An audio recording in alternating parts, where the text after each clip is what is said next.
Goeienaand, good evening, fellow South Africans and citizens of the world.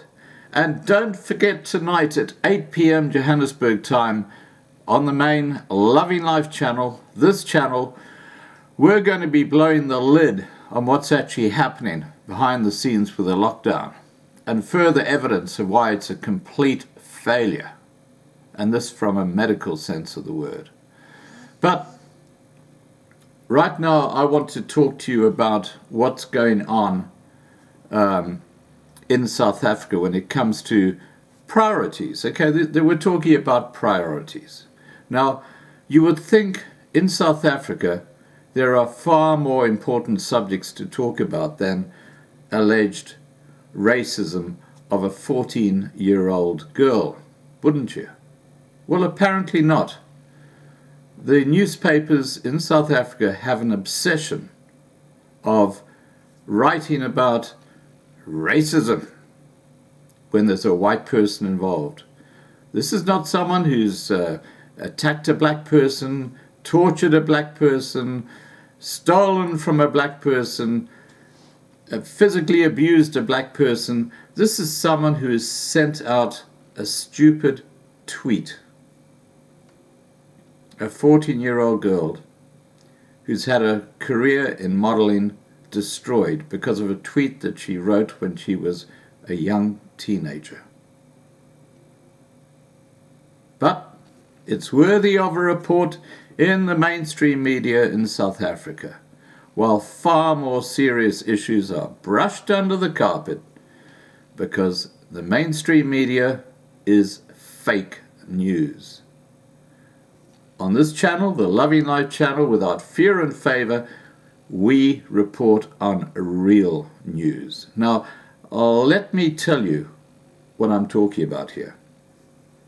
This is a report that appeared in a Sunday paper,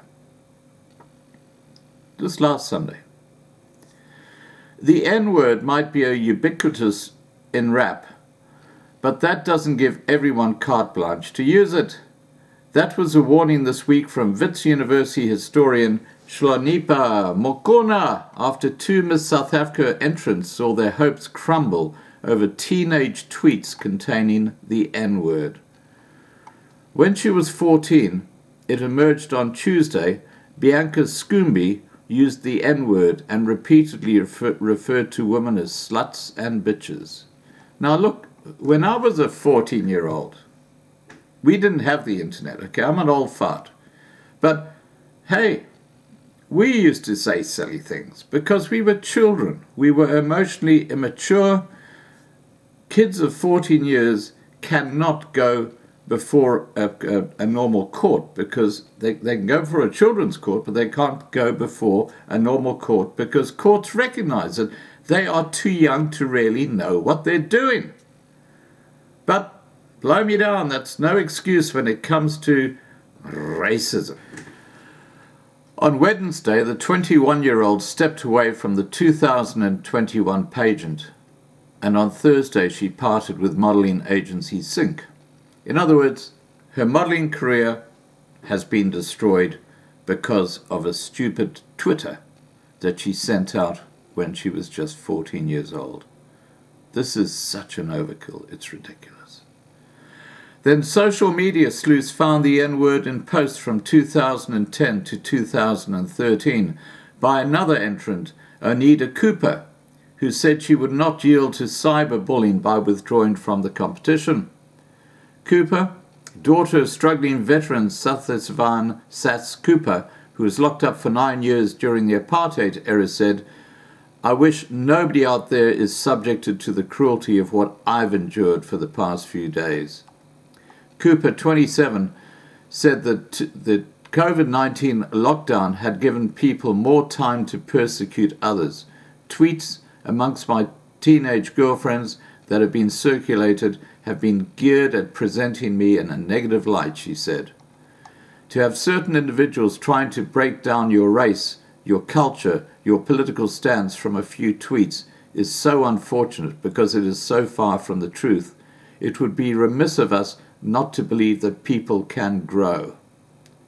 Schoombe initially agreed to speak to the paper, but changed her mind when the newspaper declined to sign a legal waiver.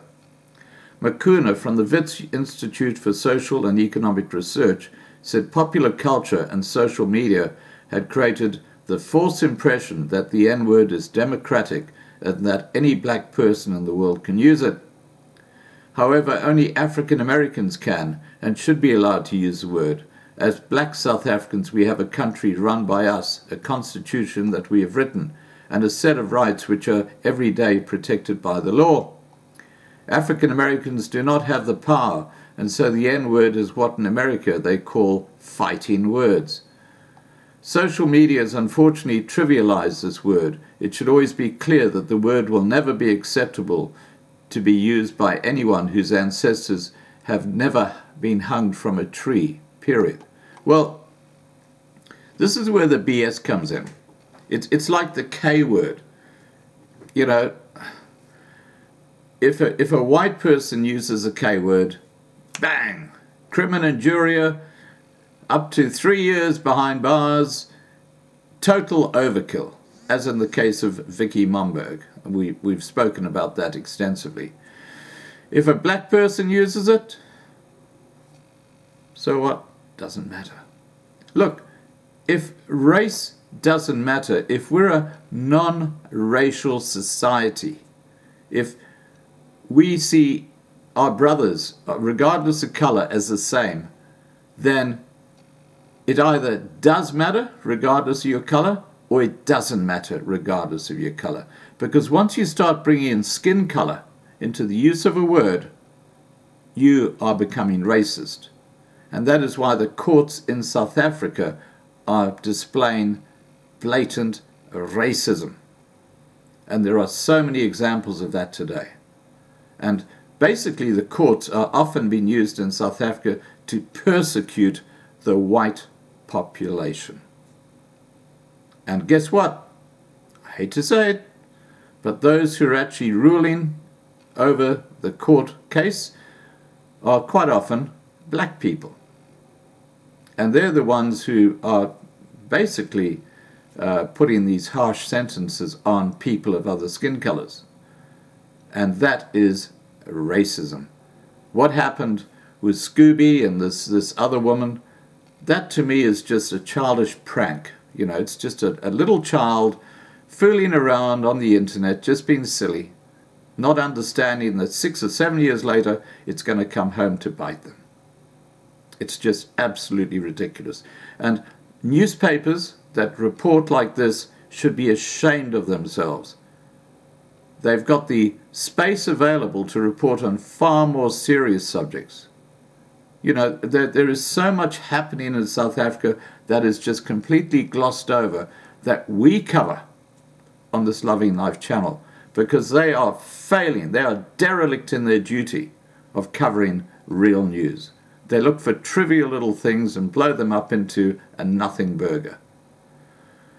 All right, guys, I've had a little bit of a rant. Don't forget tonight at 8 p.m. Johannesburg time, I'm going to be talking to Graham Rayner, and this is going to be a really big story. I would not be surprised if the media don't climb onto this. It's a very, very serious reflection on how poorly this lockdown is being run in South Africa. In fact, it's a complete it's a complete charade. It's chaos. It's rubbish. You know, it's just all it's doing is destroying the economy largely of small white businesses, which I believe is actually the intention of this lockdown. That's my perception, and I'm sticking to it. All right, guys, please remember to subscribe to be kept informed. Ring the bell for the updates. Please like this video. Please share this video. And above all, please stay safe.